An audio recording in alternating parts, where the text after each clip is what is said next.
Rafael Devers has been traded to the San Francisco Giants in a shocking deal just a couple days ago. Coy Camiscioli, Philly Sports Talk here. Going to recap the deal, get my grades on it, and just go in full depth on what I believe about this trade. And I'll tell you right off the bat, I think it's stupid. And I'll get all into that. So full trade breakdown: Giants they get Devers. The Red Sox, they get Kyle Harrison.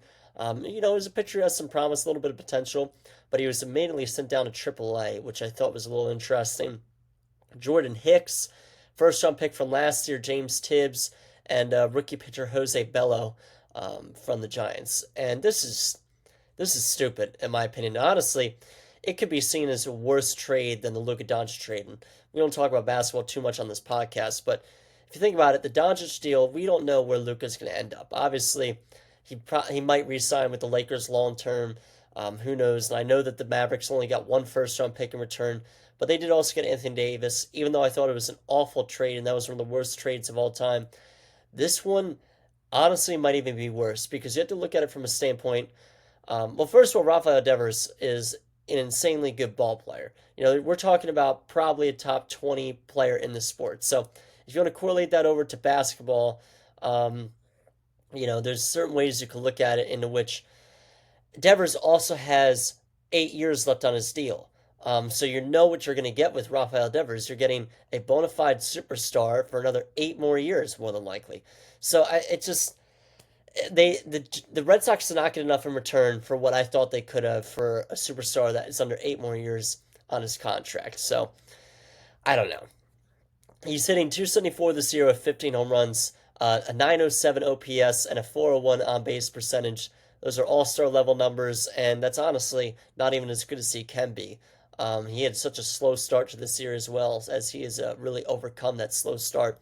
And, in return, the guys they got back, Kyle Harrison, ERA of 4.56 this year, and again, as they sent him right down. Jordan Hicks, he had a little bit of promise last year, but has been awful this season, 6.47 ERA in 13 games so far.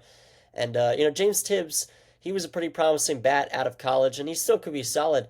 But to me, it's not worth giving away a guy that's already one of the best bats in the league. This is a guy that every day is just a challenge in the lineup, and he's going to hit for power. He's going to find the gaps.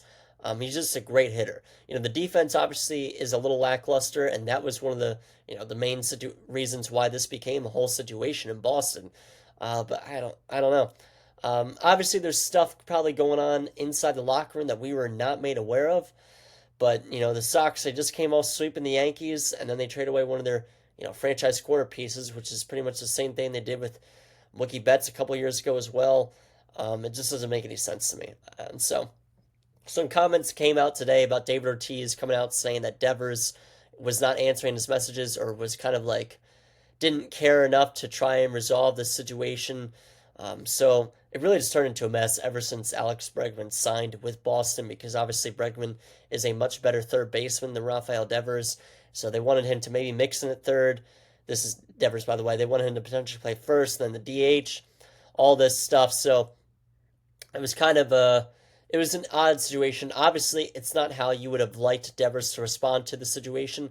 Why would you not want a better bat in the lineup with you to, help you maybe see some more fastballs or stuff if you're hitting in front of him or even behind him when with runners on base. So I don't like how Devers responded to the whole situation. But again, what he is as a baseball player, and the Giants, this is a great deal for them to be flat out.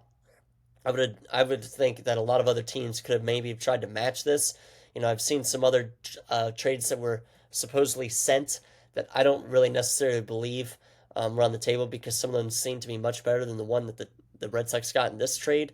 But I don't know. And you also have to think of it in this way, as I'll pull up the MLB standings right here. The AL this year is pretty weak. It's really weak. Obviously, the Tigers have been outstanding so far this season. But outside of that, the Astros, they're the Stros. They're 42-31 as of now, so they've been good for a long time. But then it's really just the Yankees at 42-30. The Rays are 40-33.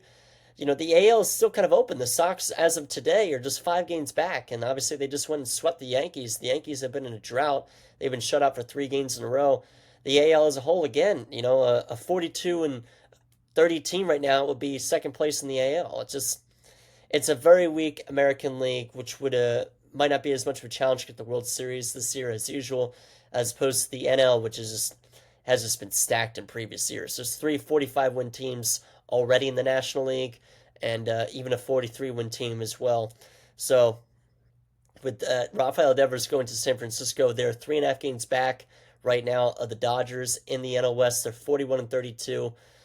It should be interesting. That should be a pretty good race in the NL West, but I think the Dodgers will win that division. It's going to come down to what could happen in the playoffs, which would make things really interesting. And I would love to see some in divisional matchups between maybe the Padres Dodgers or Giants Dodgers in the playoffs. And you can't even count out the Diamondbacks yet, who sit at 36-36 as of right now in that NL West.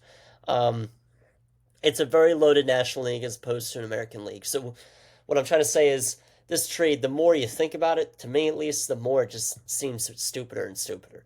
Um, and as somebody, I've watched a lot of Yankees baseball over the last couple of years. Um, just it's the Yankees as well. And Rafael Devers has just absolutely killed him. Every time the Yankees played the Red Sox, it's one of those things like, damn, this guy's about to go up and just going to tank another baseball. He's going to hit another one out.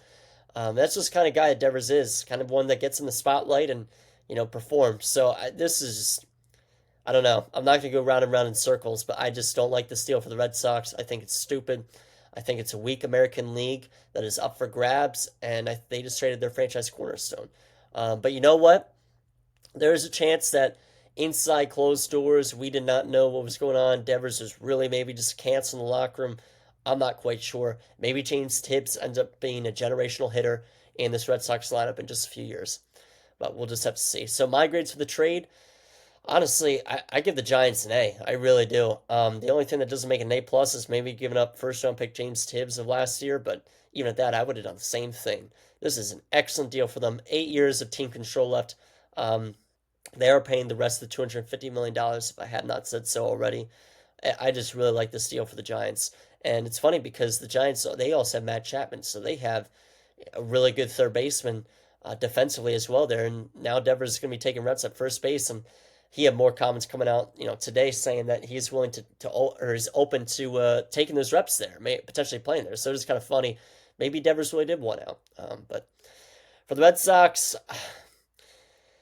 I initially put them down as a D plus because I thought this was awful, but I kind of talked myself into a C minus, and the only reason why is because maybe Devers really didn't want to be there and it was just bad to have him in the locker room. But either way, this trade is awful, and I just feel like the Red Sox are going to get more in this deal, and it's just the Red Sox are going to Red Sox. Trade away another franchise cornerstone.